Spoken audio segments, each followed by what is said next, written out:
Olá, estudante do ensino médio, tudo bem? Aqui é o Júlio Bastos, professor de Física, que vai começar com vocês uma aula do primeiro ano do ensino médio. E o assunto que nós vamos falar hoje é sobre o movimento uniforme e o movimento acelerado.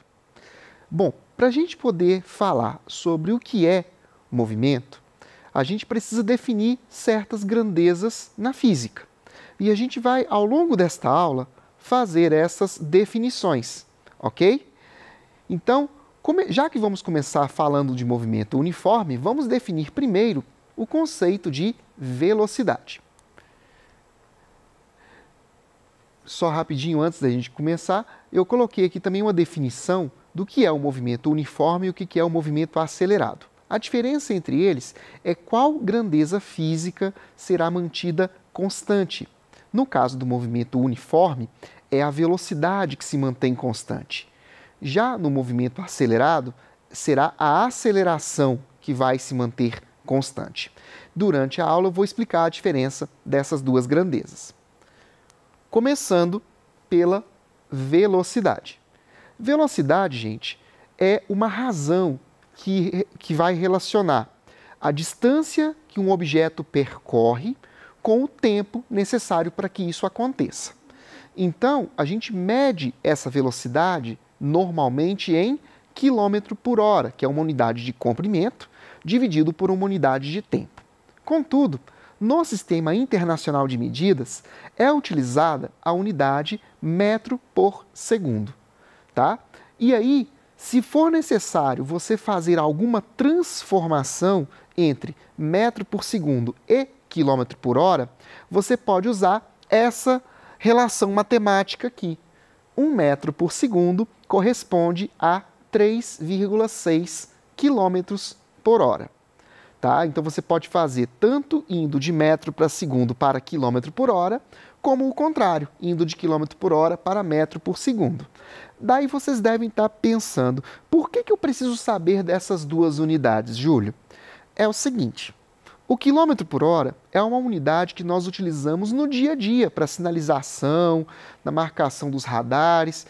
Tudo que a gente vê ao nosso redor mede essa velocidade em quilômetro por hora, ok? Já o metro por segundo é uma unidade mais básica.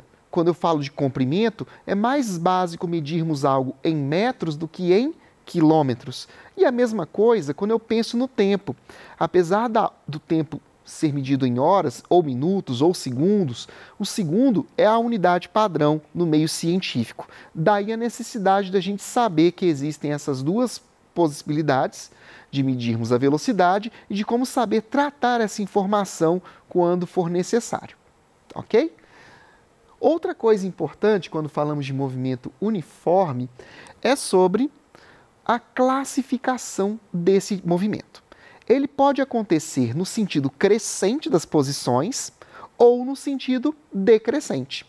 Quando esse movimento acontece no sentido crescente das posições, nós classificamos o movimento como movimento progressivo. E quando ele segue no sentido decrescente, chamamos de movimento regressivo ou retrógrado. Tá? Um exemplo simples para vocês poderem entender isso é você imaginar a rua da sua casa. Aonde você mora, sua casa ou o prédio onde você vive, tem um número que está numa ordenação naquela rua. Se você segue no sentido crescente das numerações daquela rua, você estaria descrevendo um movimento progressivo. Agora, se eu vou no sentido decrescente da numeração da minha rua, eu estou indo fazer um movimento regressivo ou retrógrado. É possível falar uma coisa ou a outra, tá bom, gente? Porque em alguns livros de física vocês vão encontrar a palavra regressivo, em outros você vai encontrar a palavra retrógrado, mas é a mesma coisa, tudo bem? Outra coisa interessante quando falamos de movimento uniforme é em relação à função horária das posições. Toda vez que a gente fala sobre função horária, eu pelo menos quando estou dando aula de física para os meus alunos, eles se assustam um pouco com essa ideia de função horária, acham que eu estou falando de uma coisa que é outro mundo, física avançada. Não, gente. Função horária é simplesmente uma forma matemática de podermos prever o comportamento que um corpo vai ter ao descrever esse movimento, seja ele uniforme ou acelerado. Vocês vão ver que essas funções horárias existem para os dois tipos de movimento, tá? Mas ela serve para isso, para a gente poder prever o que vai acontecer ao longo do tempo, conhecendo algumas informações. Por exemplo, no caso do movimento uniforme, se a gente pegar a expressão geral, que é essa que está aqui na minha tela, S igual a S0 mais V vezes T, normalmente a gente já conhece a posição inicial, que é o S0, e já conhecemos a velocidade do movimento. Então, se, por exemplo, eu dou a informação do tempo, eu consigo descobrir em que posição final este objeto estará. Ou, se eu der a posição final, eu consigo descobrir em qual instante de tempo esse objeto estará naquele local. A gente pode usar isso para inúmeras aplicações. Podemos pensar isso para movimento de automóveis, de pessoas ou até mesmo de naves espaciais. A gente pode usar as funções horárias para qualquer uma dessas situações. E eu vou colocar aqui um exemplo para a gente poder entender melhor como que funciona a função horária da posição num movimento uniforme. Olha só, um motorista observa que em um determinado instante passou pela placa que indicava quilômetro 500 em uma estrada. Essas placas, gente, vocês encontram em qualquer estrada, seja uma BR ou uma estrada estadual, tem aquelas placas de marcação quilométrica. Se você já viajou de ônibus, ou de carro, já percebeu isso, né? Então, ele passou por uma placa que indicava quilômetro 500. E aí, estamos vendo aqui que ele segue com uma velocidade média constante de 60 km por hora. O que significa isso? Não quer dizer que esse motorista permaneceu o tempo todo dirigindo a 60 km por hora. Ele pode ter ido a 80, ido a 40, pode ter parado um momentinho. Então, eu estou falando de média, não estou falando de velocidade instantânea. Velocidade instantânea, só para deixar claro, é aquela que você vai observar no velocímetro do carro. A velocidade média, ela leva em conta tudo o que aconteceu dentro de um intervalo de tempo maior, ok? Então, vamos imaginar que esse motorista conseguisse manter uma velocidade média de 60 km por hora. Em que posição da estrada ele vai estar depois de 3 horas, ok? Então, percebam aqui uma coisa importante. Eu tenho que ter todas as unidades de medida da posição, da velocidade e do tempo trabalhando de forma compatível. Se eu dei uma posição em quilômetro, a minha velocidade tem que estar em quilômetro por hora. Ela não pode estar em metro por segundo, porque quilômetro, apesar de ser um múltiplo do metro, não é compatível inicialmente. Eu teria que converter, se fosse o caso. Tá bom? Nesse caso, não é necessário converter nada. Eu deixei tudo já arrumadinho dentro do padrão. Então, olha o que vai acontecer, gente. Aplicando a função horária das posições, vejam, posição inicial, 500, velocidade 60, tempo 3. Fazendo essa operação matemática, nós vamos descobrir que, após 3 horas, esse motorista estará no quilômetro 680 da estrada. Simples, não é? Movimento uniforme é isso, gente, não tem mistério. É só prestar atenção nas unidades de medida e saber aplicar a função horária, tá bom? Outra coisa importante que a gente usa quando estuda movimento é gráfico para analisar o comportamento de uma partícula. No caso do movimento uniforme, nós temos 2 tipos de gráfico. Nós temos o gráfico posição versus tempo e temos o gráfico velocidade versus tempo. O posição versus tempo, eu estou mostrando aqui para vocês, ó. Nós temos um gráfico de movimento progressivo aqui do lado esquerdo. Reparem que a posição ela está aumentando conforme o tempo avança. Já no movimento regressivo ou retrógrado, percebam que a posição está diminuindo, ok? É só ficar atento a isso que vocês não vão esquecer. Aumentou a posição, movimento progressivo. Diminuiu a posição, movimento regressivo. Já a velocidade, o que acontece com ela? No caso de um movimento progressivo, nós dizemos que a velocidade é positiva. E quando estamos falando de movimento regressivo, que a velocidade é negativa. Opa, velocidade negativa? Isso existe? Bom, na prática, não. Na prática, nós não temos uma velocidade negativa, mas isso indica para a gente apenas que estamos nos movimentando no sentido decrescente das posições, ok? Muitos alunos pensam assim, professor, se o movimento é regressivo, eu estou andando de marcha ré, ou eu estou andando de costas, se for andando a pé? Não, gente, não quer dizer nada disso. Eu posso estar andando normalmente, só que no sentido decrescente das posições. É só lembrar disso. Não tem erro, beleza? Bom, agora vamos falar sobre movimento acelerado. E para a gente poder falar sobre esse outro tipo de movimento, eu preciso definir para vocês o conceito físico de aceleração. A aceleração nada mais é uma variação da velocidade sofrida pelo objeto em função do tempo. Ok? Então perceberam a diferença? Quando eu falei de velocidade, era variação da posição ou distância. No caso da aceleração, é variação da velocidade. Ou seja, a aceleração é uma grandeza derivada da velocidade. Tá bom? E quando falamos de aceleração, vejam, a expressão matemática, ela está escrita ali, ó, ΔV sobre ΔT. Diferente do que acontece na matemática, a letra delta em física é usada para representar a variação de uma grandeza, ou seja, o valor final dela subtraído do valor inicial, ok? E a unidade de medida da aceleração no sistema internacional é o metro por segundo quadrado, ou metro por segundo ao quadrado. Alguns falam de um jeito ou do outro, ambos corretos, ok? Coloquei aqui para vocês verem a unidade de medida.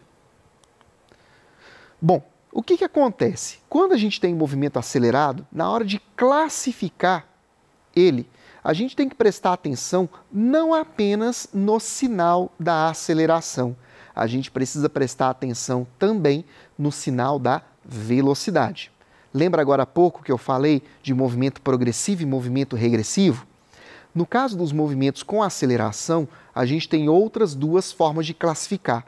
A gente chama o movimento de acelerado quando os sinais da velocidade e da aceleração forem iguais. Ou seja, os dois têm que ser positivos ou os dois têm que ser negativos. Ok? Ou movimento retardado, também pode ser chamado de desacelerado. Ele vai acontecer quando eu tiver um desses valores positivo e o outro negativo. Aí não importa se é velocidade ou aceleração. Se os sinais forem diferentes, o movimento é desacelerado, beleza? Então pode ser velocidade positiva com aceleração negativa, ou pode ser velocidade negativa com aceleração positiva, tá? Então eu tenho duas possibilidades, tanto para o movimento acelerado como para o movimento retardado. Tá? Muita gente, quando eu falo a palavra retardado, como eu dou aula para ensino médio, né, primeiro ano, 14, 15 anos em média, tem muito aluno que começa a fazer gracinha quando você fala a palavra retardado, mas não tem nada a ver com retardo intelectual, tá, gente? É sentido de retardarmos o movimento. Retardarmos é frear, é diminuir o módulo da velocidade, beleza? Continuando, gente, agora eu vou falar de funções horárias para o movimento acelerado. Aqui a gente tem que prestar atenção porque ao invés de termos uma expressão matemática, nós teremos três. Duas delas são funções horárias, ok? A função horária da velocidade, que é essa que está aqui na tela, que eu estou mostrando para vocês, ó. Velocidade final é igual à velocidade inicial mais aceleração vezes tempo. Essa expressão ela pode ser usada, por exemplo, quando um fabricante de automóveis quer determinar a aceleração de um carro, partindo do repouso. Ele quer fazer um teste de 0 a 100 km por hora. Se ele mede o tempo em que isso acontece, ele consegue calcular a aceleração, ok? Ou a desaceleração, se eu estiver fazendo teste de frenagem também. Eu posso usar a mesma expressão, ok? Função horária da posição. Essa assim como no movimento uniforme, vai nos permitir prever a posição de um objeto desde que a gente conheça as informações adequadas. Se a gente conhecer a posição inicial, conhecer a velocidade inicial e conhecer a aceleração, colocando o tempo, a gente consegue ver que o objeto ocupa sucessivas posições no espaço. Tá? Então eu coloquei também uma legenda aqui para que vocês, estudantes, possam acompanhar o que significa cada uma dessas letras dentro da expressão. Ok? O que acontece na maioria dos exercícios é você ter vários termos iguais a zero. Por exemplo, a posição inicial e a velocidade inicial aqui, elas normalmente são iguais a zero. Isso facilita bastante a sua vida na hora de resolver o exercício. Ok? E, finalmente, a última expressão do movimento acelerado, que é a equação de Torricelli ou Torricelli. Ela tem uma diferença fundamental em relação às outras expressões que eu mostrei até aqui. Observem, de todas elas, é a única que não tem a grandeza física tempo. Isso pode ser algo interessante que pode facilitar a sua vida na hora de resolver um problema. Pode ser um trunfo. Às vezes você vai pegar um exercício, seja no PET ou em outro material didático, onde você pode ter mais de um jeito de resolver o problema. Só que, em certas situações, a equação de Torricelli ela vai facilitar o seu processo de resolução. Ao invés de você fazer 2 ou 3 operações, você vai fazer apenas uma. Claro, depende dos valores e das informações que forem dadas no exercício, tá bom? Da mesma forma que eu fiz nas outras fórmulas, coloquei também aqui a explicação de cada uma das letras que está presente ali, beleza? Bom, também vou falar um pouquinho para vocês sobre o que é queda livre. Queda livre, gente, nada mais é um tipo de movimento acelerado. Só que esse movimento específico, ele tem algumas características que são únicas. Por exemplo, a queda livre, ela sempre parte do repouso, ou seja, sempre inicia-se com velocidade igual a zero.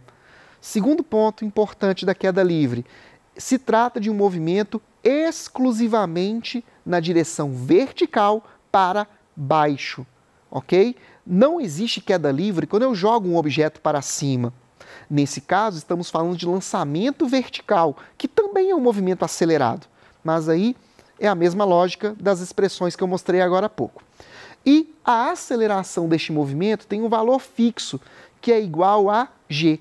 G, pessoal, corresponde à aceleração gravitacional. Esse valor aqui na Terra vale aproximadamente 9,8 metros por segundo ao quadrado. Porém, na maioria dos exercícios que você vai fazer, pode arredondar esse valor para 10 metros por segundo ao quadrado, a não ser, claro, que o exercício te exija a utilização desse valor, tá bom? E para finalizar, eu quero mostrar para vocês também os gráficos do movimento acelerado. Agora a gente tem 3 tipos de gráfico. Nós temos o gráfico posição versus tempo, que vai aparecer na forma de uma parábola, que pode ser tanto uma parábola com a concavidade para baixo, como com a concavidade para cima, ok? O gráfico da velocidade versus tempo, que vai ser uma reta inclinada, a velocidade pode aumentar ou diminuir, e o gráfico da aceleração versus tempo, ok? Existem algumas coisas que a gente pode falar mais adiante a respeito dessa análise de gráficos, tá? Mas aí eu vou deixar para falar isso numa aula mais para frente, tudo bem? Pessoal, muito obrigado pela atenção de vocês. Estudem, façam os exercícios do PET e qualquer coisa estamos aqui para ajudá-los. Bons estudos!